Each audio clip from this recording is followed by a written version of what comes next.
कुरान करीम और अहादीस में बहुत सारी बातें इसकी बरक़ात के ताल्लुक़ से और इसकी अहमियत के ताल्लुक़ से मज़कूर हैं। तो ये बात तो तय है कि रमज़ान बरकत वाला महीना है और इबादत का महीना है। कुतिबा अलैकुमुस्सियामु कमा कुतिबा अलल लज़ीना मिन क़ब्लिकुम लअल्लकुम तत्तक़ून। इस आयत से पता लगता है कि अल्लाह रब्बुल इज़्ज़त ने रमज़ान का महीना इसलिए उतारा है ताकि लोग इसके अंदर मुत्तकी बन जाएं। तो मुत्तकी बनाने के लिए रमज़ान का महीना है। एक आबिद होना है, एक मुत्तकी होना है, दोनों में फ़र्क है। आबिद जो होता है उसके अंदर लिहाज इसका कम होता है कि वो गुनाहों से बचे। आबिद सिर्फ इबादत करने वाले को कहते हैं, कता नज़र इससे कि वो गुनाहों से बच रहा है या नहीं। लेकिन मुत्तकी वो होता है जो कि गुनाहों से बचता है। मुत्तकी उसी को कहा जाता है कि जो कि गुनाहों से बचता है और हर फ़ाहिशात और मुनकरात से वो बचता है, उसको मुत्तकी कहा जाता है। तो रमज़ान का महीना इसलिए है ताकि इसके अंदर तमाम बुराइयों से और तमाम ऐबों से और तमाम लग़वियात से परहेज़ किया जाए। दूसरी बात ये समझने की है कि रमज़ान के महीने की जहाँ पर एक वजह ये है कि इंसान इबादत के अंदर मुतहर्रिक हो और इबादत के एतबार से बढ़े, वहीं पर दूसरी वजह रमज़ान की एक और है जो शायद हमारी नज़रों से दूर है कि रमज़ान के महीने की वजह दूसरी क्या है। इस वजह को समझने से पहले कुछ बातें समझनी ज़रूरी हैं जो तमहीद के तौर पर बातें अर्ज की जा रही हैं। पहली बात तो ये है कि रमज़ान एक ऐसी इबादत है कि जिसके अंदर बज़ाहिर कोई नुक्ता ऐसा नज़र नहीं आता है कि जिसमें इबादत की शक्ल नज़र आती हो। इस्लाम के और दूसरे अगर हम इबादत के ऊपर गौर करते हैं तो कहीं ना कहीं वो इबादत की शक्लें जहन पर उतर जाती हैं। मसलन नमाज है, उसके अंदर रुकू है, अल्लाह के सामने झुकना है, सजदा करना है, तो वो बात जहन पर आती है। उसके अलावा हज है कि हज के अंदर अल्लाह ताला के घर का तवाफ है कि वहाँ पर फिरना है, चक्कर मारना है, वो भी बात सारी समझ में आती है क्योंकि वो जो है एक इबादत की कबील से है, अब्दियत उसके अंदर जाहिर हो रही है।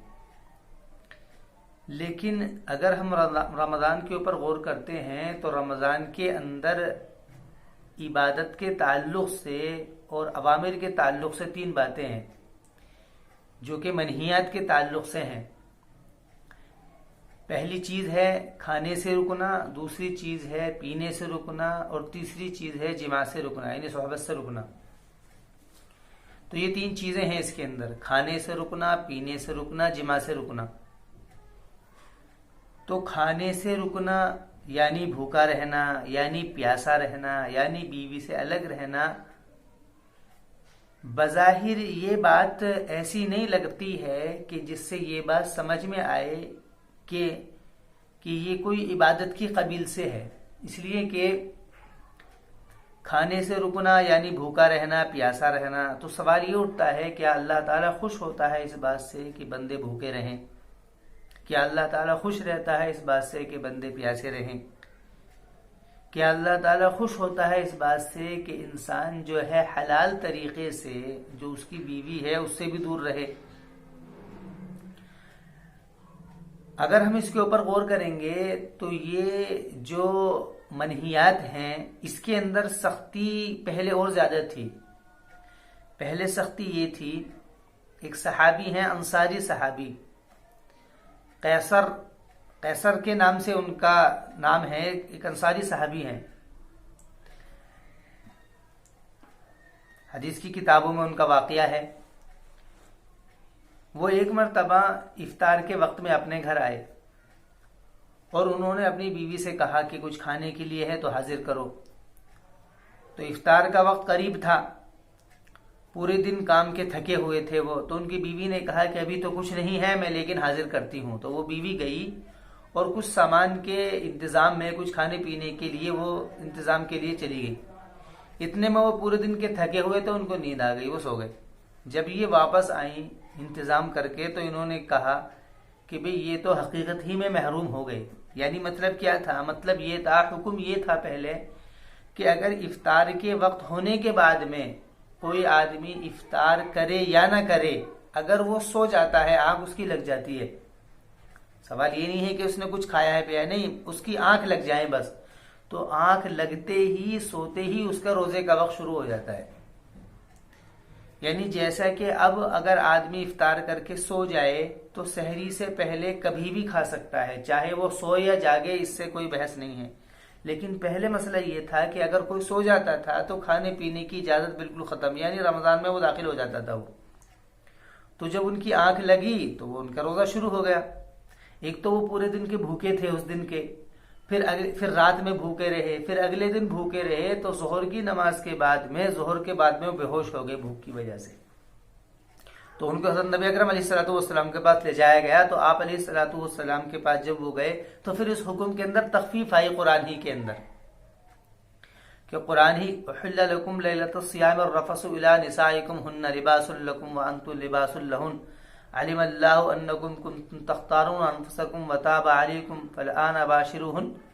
उसके अलावा व अतिम्मुस सियाम इलल लैल व अतिम्मुस सियाम इलल लैल, यानी इस कुरान की आयतों के अंदर इसकी तखफीफ आई कि अब जो है हुक्म ये है कि सुबह सादिक से लेकर के गुरूब आफ्ताब तक इन 3 चीज़ों से रुकना है। उसके अलावा पूरी रात कि तुम कुछ भी कर सकते हो, खाओ पियो या सोहबत करो, जो मर्जी करो, हुक्म जो है वो दिन के लिए है। तो ये तखफीफ हो गई। पहले इसके अंदर और ज़्यादा शिद्दत थी, और बल्कि ये शिद्दत जो है हज़रत सहाबा के ऊपर कुछ वक्तों के लिए नहीं आई है, बल्कि मुसलसल कई रोज तक, बल्कि साल तक ये शिद्दत हुई थी। इसके अलावा शिद्दत भी, उसके अलावा फिर दूसरी शिद्दत ये थी मुस्तकिल के पूरे महीने में सोहबत नहीं कर सकते हैं बीवी से, पूरा महीना बीवी से सोहबत नहीं किया जा सकती। फिर इसके अंदर भी तखफीफ आई, उसका भी एक वाकया है। बहरहाल तखफीफ हुई, बहरहाल अलगर्ज बात यह है कि तखफीफ हुई है इस बात की कि अब सुबह से लेकर के शाम तक, यानी सुबह सादिक से लेकर के गुरूब आफ्ताब तक का यह हुक्म है। उसके अलावा रात में कोई भी खा भी सकता है, पी भी सकता है, सोबत भी हो सकती है, क्योंकि ये 3 चीजों से ही रुकने का नाम रोजा है। तो अब सवाल ये है कि तखफीफ हो या फिर शिद्दत हो, दोनों के अंदर ये बात समझ में आती है कि अल्लाह ताला, सवाल ये उठता है कि अल्लाह ताला बंदे के भूखे रहने से खुश होता है, प्यासे रहने से खुश होता है। तो ये सवाल उठता है।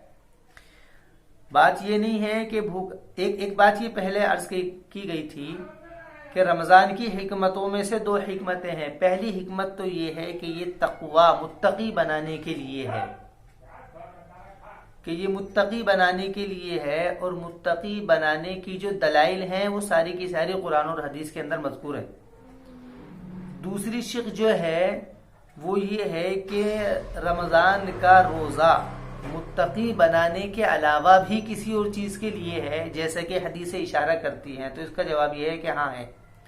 तो दूसरी हिकमत और दूसरी वजह ये है कि रमज़ान का महीना से अल्लाह ताला ये चाहता है कि लोग रमज़ान की वजह से भूखे रह कर के भूख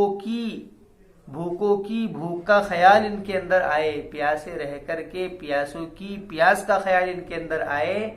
और बीवी से दूर इसलिए कर दिया गया है ताकि इस एहसास के अंदर ज्यादती पैदा हो और ये एहसास ज्यादा दिल के अंदर गुजरे। क्योंकि होता ये है कि जब आदमी के सामने कोई मनोरंजन या फिर एंटरटेनमेंट बोलते हैं कि उसकी कोई चीज जब होती है तो उसमें आदमी जो है एहसासी चीजों को भूल जाता है। जो एहसासी चीजें होती हैं उनको वो चीज जहन से खत्म हो जाती हैं। क्योंकि जब आदमी के ऊपर कोई गम सवार हो या किसी चीज का ख्याल सवार हो, अगर उसके सामने कोई ऐसी चीज पेश कर दी जाए दिल बहलाने वाली चीज, तो वो ख्याल और एहसास खत्म हो जाता है। तो इस ख्याल के अंदर शिद्दत पैदा हो और इस ख्याल के अंदर सख्ती पैदा हो, उसके लिए उसको जिमा से यानी सोहबत से रोका गया है। तो दूसरी वजह ये है, इसकी दलील ये है कि आप देखेंगे कि जैसे ही रमज़ान का महीना पूरा होता है तो रमज़ान के महीने के पूरे होने के बाद में फौरन सदक़ातुल फित्र वाजिब होता है। बल्कि हुमैदी एक साहब हैं, एक रिवायत के अंदर वो फरमाते हैं कि सदक़ातुल फित्र सिर्फ के साइम के यानी जिसने रोज़ा रखा हो उसके ऊपर है, जबकि उलमा ने इस बात को कहा है कि नहीं, सदक़ातुल फित्र तो हर आदमी देगा। लेकिन इतनी बात जरूर है कि सदक़ातुल फित्र वाजिब ही रमज़ान के बाद में होता है। रमज़ान का महीना जैसे गुजरा वैसे ही सदक़ातुल फित्र वाजिब। क्यों? क्योंकि पूरे महीने ये भूखे रहे हैं, पूरे महीने ये प्यासे रहे हैं, तो इनके दिल के अंदर भूखों की भूख का और प्यासों की प्यास की शिद्दत की तकलीफ का इनको एहसास हुआ है, इसलिए इनको हुक्म दिया गया है कि सदक़ातुल फित्र यानी दूसरों को खिलाएं।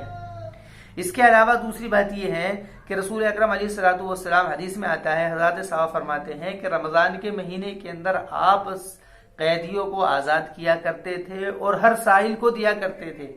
कोई साइल, यूं तो रसूल अकरम अलैहिस्सलातु वस्सलाम किसी साइल को मना नहीं किया करते थे, लेकिन रमज़ान के महीने के अंदर ये शिद्दत ज़्यादा थी कि रसूल अकरम अलैहिस्सलातु वस्सलाम हर एक साइल को देते थे और हर एक परेशान हाल की परेशानियों को दूर किया करते थे। ये बात रसूल अकरम अलैहिस्सलातु वस्सलाम के अंदर शिद्दत से ज्यादा पाई जाती थी। इसके अलावा अगर हम देखेंगे कि अगर कोई शख्स रमजान का महीने का रोजा तोड़ दे तो उसके ऊपर कफ्फारे के अंदर तीन चीजें हैं। पहली चीज तो ये है, पहली चीज तो हुकूकुल इबाद के ताल्लुक से ही है, यानी जरूरतमंद की जरूरत को पूरा करने के ताल्लुक से है। और वो क्या है कि कोई कैदी हो तो उसको आजाद किया जाए, कोई गुलाम है तो उसको आजाद किया जाए। क्योंकि गुलाम जो होता है उसके क्या होते हैं, उसके सारे इखराजात और उसके सारे आजादाना मिजाज खत्म होते हैं, उसके सारे आजादाना मिजाज खत्म होते हैं। वो ये चाहता है कि भी मैं आजाद रहूं और मैं अपनी आजादाना मिजाज से जिंदगी गुजारूं। तो सबसे पहले इसी चीज को कहा गया है कि कफ्फारे में उसको चाहिए कि वो गुलाम को आजाद करे। क्यों? क्योंकि असल मकसद रोजे का तो यही था कि ताकि लोगों के एहसासात का और लोगों की जरूरतों का ख्याल पैदा हो, लेकिन इसने उस जरूरत के ख्याल पैदा करने वाली चीज को खत्म कर दिया है।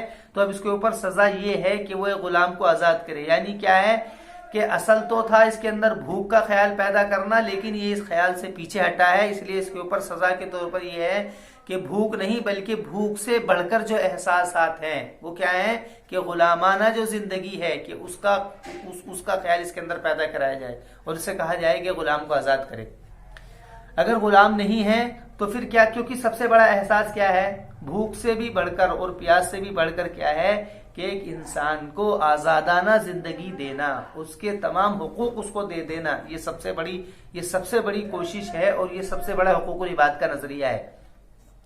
दूसरी बात क्या है? दूसरी बात यह है कि अगर ये नहीं है तो उसको चाहिए कि 60 दिन के रोजे रखे। मतलब क्या था? मतलब ये था कि जो एहसास से ये पीछे हटा है, इस एहसासात के अंदर इसके अंदर और ज्यादा शिद्दत और ज्यादा पैदा करने के लिए इसको 60 दिन का हुक्म दिया कि 60 दिन तक बराबर मुसलसल रोजे रखे। और हुक्म यह है कि अगर एक दिन का भी रोजा बीच में छोड़ दिया तो पीछे से दोबारा 2 महीने के रखेगा।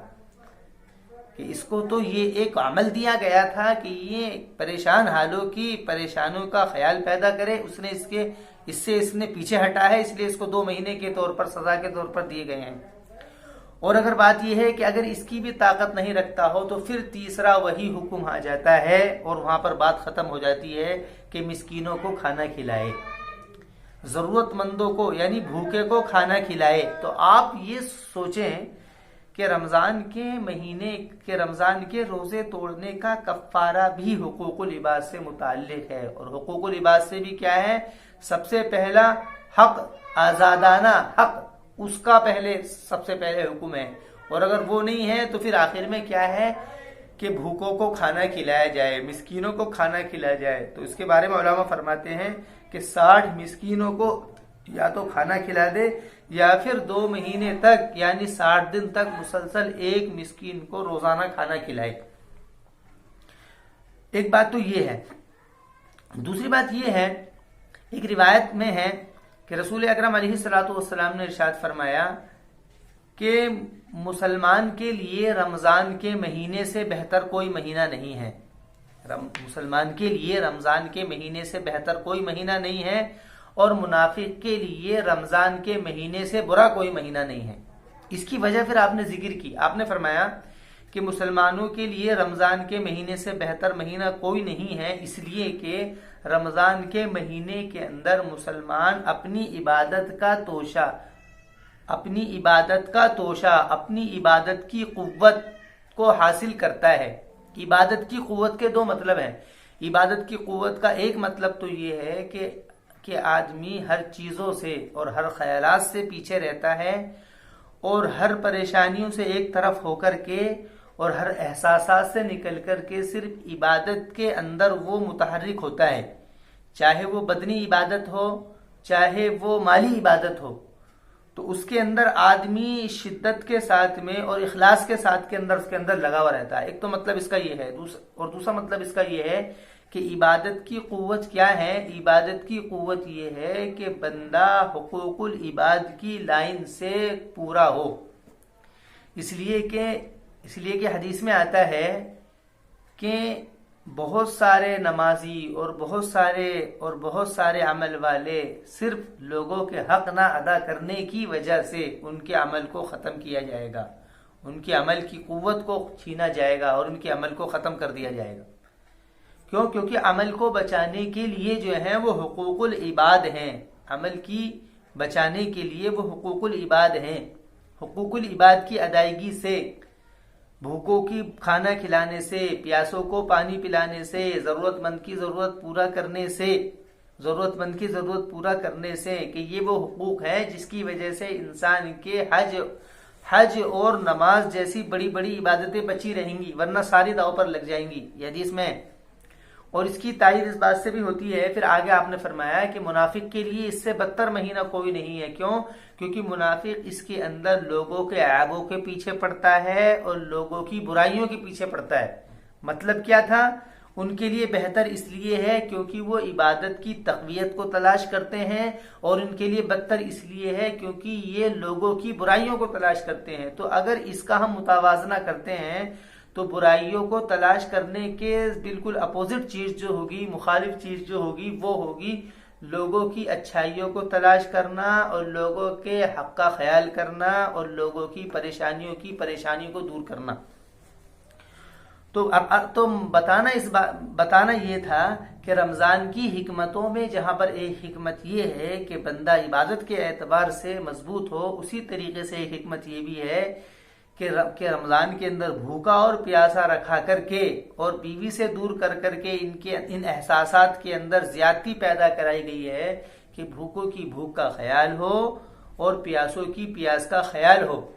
और इसलिए रिवायत के अंदर अक्सर बात यह है कि रसूल अकरम अलैहिस्सलाम के बारे में है कि आप इस महीने के अंदर बहुत सखावत किया करते थे, बहुत लुटाया करते थे। और आपने फरमाया कि यह महीना गमखारी का महीना है, कि लोगों के साथ में कि लोगों के ख्यालात के एहसासात का महीना है, लोगों परेशान हालों की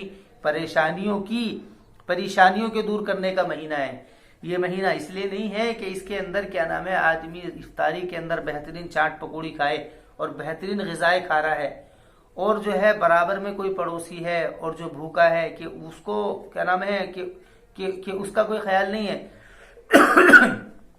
कि उसका कोई ख्याल नहीं है। और दूसरी बात यह है कि रमजान के महीने के रोजे को दिन में फर्ज किया गया है, वरना अफजल इबादत जो है वो रात की इबादत है, क्योंकि रात जो है तन्हाई की इबादत होती है। सूरह मुज़म्मिल जो रसूल अकरम अलैहिस्सलातु वस्सलाम के हक में नाजिल हुई है, या अय्युहल मुज़म्मिल क़ुमिल लैला इल्ला क़लीला निस्फ़हु अव इंक़ुस मिन्हु क़लीला, तो वो रात की इबादत के लिए हुई है। क्योंकि रात की जो इबादत होती है, फराइज तो दिन के अंदर हैं, लेकिन नवाफिल जो है सबसे बेहतर नफिल नमाज जो है वो रात की इबादत है, क्योंकि रात के अंदर बंदा तन्हा होता है, अल्लाह ताला की तरफ मुतवज्जह होता है। तो दूसरी बात यह है कि अगर रमजान की इबादत होती, हालांकि नमाज की भी इबादतें कुछ रात में है, मतलब मगरिब है, इशा है, इस तो ये भी रात में। लेकिन रमजान की जो इबादत है वो सारी की सारी दिन की इबादत है, यानी दिन में है। क्यों? क्योंकि रात में तो सोने से एहसास नहीं, क्योंकि भूख का एहसास जब भी तो पैदा होगा जब आदमी जागा हुआ हो। जब आदमी जागा हुआ हो तो जब भी तो भूख का एहसास पैदा होगा। इसलिए दिन को इसलिए दिन इसके लिए खास किया गया है कि आदमी सारे दिन जागेगा तो भूख का भी पता लगेगा, प्यास। वरना रात में क्या पता लगेगा? रात में आदमी खाया पिया सो गया, कुछ पता नहीं लगा। तो इसलिए दिन लिया गया है। वो अलग बात है कि अब लोग जो है सुबह को सहरी में खाए और अपना सो गए, जोहर तक सो रहे, कुछ पता नहीं लगा, फिर दोपहर शाम हो गई, अपना खा पी लिया।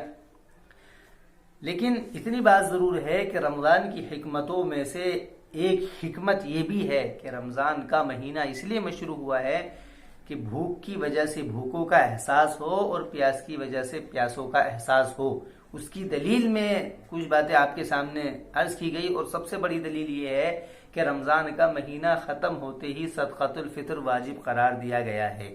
सदक़तुल फितर वाजिब करार दिया गया है। और सदक़तुल फितर के अंदर एक बारी की बात ये भी है कि सदक़तुल फितर को सिर्फ बालिग आदमी की तरफ से नहीं, बल्कि नाबालिग औलाद की तरफ से भी सदक़तुल फितर दिया जाएगा। मतलब क्या था? नाबालिग की तरफ से मकसद ये है ताकि सदक़तुल फितर की मिक़दार तादाद बढ़े। एक आदमी घर के अंदर एक बालिग है, उसकी क्या नाम है 4 बच्चे हैं और वो नाबालिग हैं, तो एक आदमी अपनी तरफ से खाना दे रहा है, अब 4 की तरफ से भी दे रहा है, तुम क्या हो गया? 5 आदमियों का खाना जा रहा है। तो 5 आदमियों का खाना जा रहा है। तो रमजान की हिकमतों में से एक हिकमत ये भी है। इसलिए हमें इस बात की कोशिश करनी है और ये बात हमें अपने जहन